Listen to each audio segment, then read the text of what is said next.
Ang Kabataan Express ay hatid sa inyo ng UNICEF.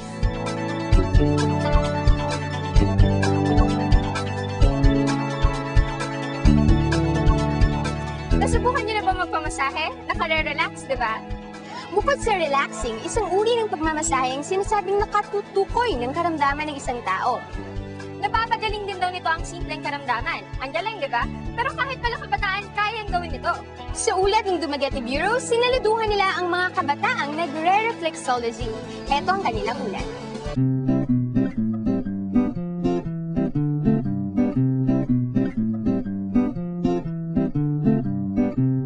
Marumi man o malinis na paa, okay lang sa mga kabataang ito.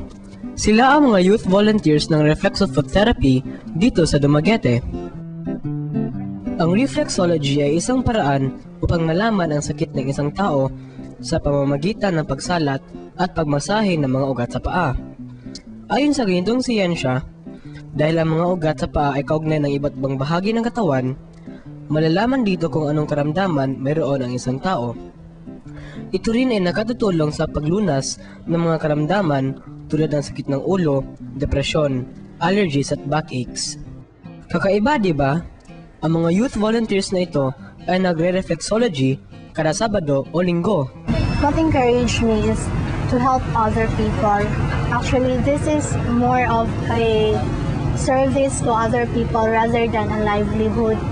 Ang mga patient po namin dito, palagi lang bumabalik dahil gusto po nila higit sa lahat naman. Doon po, pagkatapos ng pag-reflex namin nila,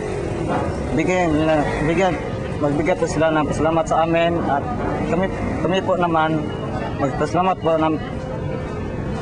kami sa kanila. Kami rin naman ay hangang-hanga sa walang kapagurang libreng serbisyo na walang sawa nilang ibinibigay.